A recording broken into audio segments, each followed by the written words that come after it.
لقد خلقنا الانسان فی کبد، ہم نے انسان کو محنت اور مشقت ہی میں پیدا کیا۔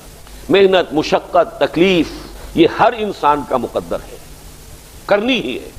فرق صرف یہ ہوتا ہے کہ کسی کی مشقت اور محنت جسمانی زیادہ ہے، اینٹیں ڈھو رہا ہے غریب، کسی چلا رہا ہے۔ کسی کی محنت مشقت ذہنی زیادہ ہوتی ہے، بیٹھا ہوا تو ہے آرام کرسی پر، ریوالونگ چیئر ہے، بڑی آرام دہ، لیکن اس کی جو ذہنی مشقت جو وہ کر رہا ہے۔ جو جسمانی مشقت کرتا ہے وہ رات کو پاؤں پھیلا کر سوتا ہے، چاہے روٹی بھی پوری نہ ملی ہو، لیکن اسے پتہ نہیں ہوتا رات کب گزر گئی۔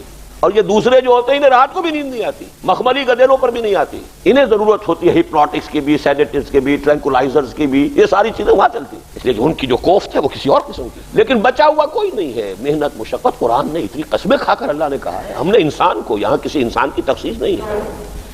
محنت، مشقت، اور اس محنت مشقت کے ساتھ اس میں غالب نے ایک اور رنگ داخل کیا ہے، اس کے ساتھ غم بھی ہے۔ مثلا حیوان اور انسان میں کیا فرق ہے؟ بیل ہے، کولو چلا رہا ہے، مشقت تو وہ بھی کر رہا ہے۔ بار برداری کا اونٹ ہے، بوجھ ڈھو رہا ہے ادھر سے ادھر تک، محنت تو وہ بھی کر رہا ہے۔ انسان محنت بھی کرتا ہے، مزید اس کو رنج اور غم جو سابقہ اس کو پیش آتا ہے۔ بیل کو پتہ بھی نہیں ہوگا میری کو اولاد بھی ہے، نسل بھی ہے، وہ کوئی بیمار ہے، کس حال میں ہے۔ گائے کو بھی اپنے بچے کی خبر ہوگی، وہ چھوٹا سا جب ہے دودھ پیتا ہے، اس کے بعد اسے کیا پتا وہ کہاں گیا کہاں نہیں ہے۔ انسان کو جو تکلیفیں جھیلنی پڑتی ہیں، پھر جو غم جھیلنے پڑتے وہ حیوان کے لیے نہیں ہے، یہ انسان کے لیے۔ اسی لیے کہا غالب نے کہ قید حیات و بند غم اصل میں دونوں ایک ہیں، موت سے پہلے آدمی غم سے نجات پائے کیوں؟ تو یہ مشقت اور غم دونوں کو شامل کر لیجئے۔ انسان کا معاملہ حیوان سے بدتر ہے اس پہلو سے۔ کبھی کسی بیل کو، اونٹ کو وہ صدمہ نہیں ہوا ہوگا کہ بیٹا نے سینے تان کر کہا ابا جان آپ چھوڑیے، آپ کیا باتیں کرتے ہیں، آپ دقیانوسی باتیں کرتے ہیں، اب زمانے کا رنگ بدل گیا۔ وہ جو بوڑھے باپ کو جو اس وقت صدمہ پہنچتا ہے، یہی ہے وہ جس پر میں نے اپنی جوانی کھپائی ہے، جس میں نے اپنے آپ کو انویسٹ کیا ہے۔ آج یہ میرے سامنے کھڑا ہو کر کیا کہہ رہا ہے؟ اور یہ تو میں نے بڑی ہلکی مثال دی ہے، گالیاں دینے والے بھی ہیں، ماں باپ کو قتل کرنے والے بھی ہیں۔ مرتا نہیں یہ بڈھا کہ یہ مرے تو مجھے یہ ساری جائیداد ملے اور مجھے آزادی حاصل ہو۔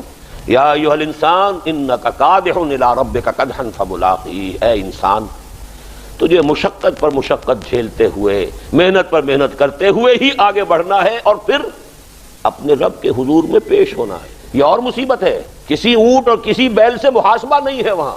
وَيَقُولُ الْكَافِرُ يَا لَيْتَنِي كُنتُ تُرَابًا، اس روز کہے گا کافر کاش میں مٹی ہوتا، انسان بنا ہی نہ ہوتا میں، جسے آج ہم بہت بڑا شرف سمجھ رہے ہیں، شرف انسانیت۔ کاش کہ میں مٹی ہوں، یہ انسان کی حیثیت مجھے دی ہی نہ جاتی کہ میں آج یہاں کھڑا ہوں جواب دے کے۔ حضور نے فرمایا کل نفس یغدو فبائع نفسہ فموتقها وموبقها، ہر انسان جب صبح آنکھ کھلتی ہے رات کے سونے تک وہ اپنے آپ کو بیچتا ہے۔ کوئی جسمانی مشقت اپنی بیچ رہا ہے، شام کو 100 روپے لے کر آیا ہے، اس نے اپنی جسمانی محنت بیچی ہے نا۔ کسی نے اپنی ذہنی محنت، ذہنی صلاحیت بیچی ہے، چاہے وہ ڈاکٹر ہے، چاہے انجینئر ہے، کوئی اور ہے، وہ اپنی ذہنی صلاحیت بیچ رہا ہے بیٹھا ہوا اپنے کلینک میں، اپنے آفس میں۔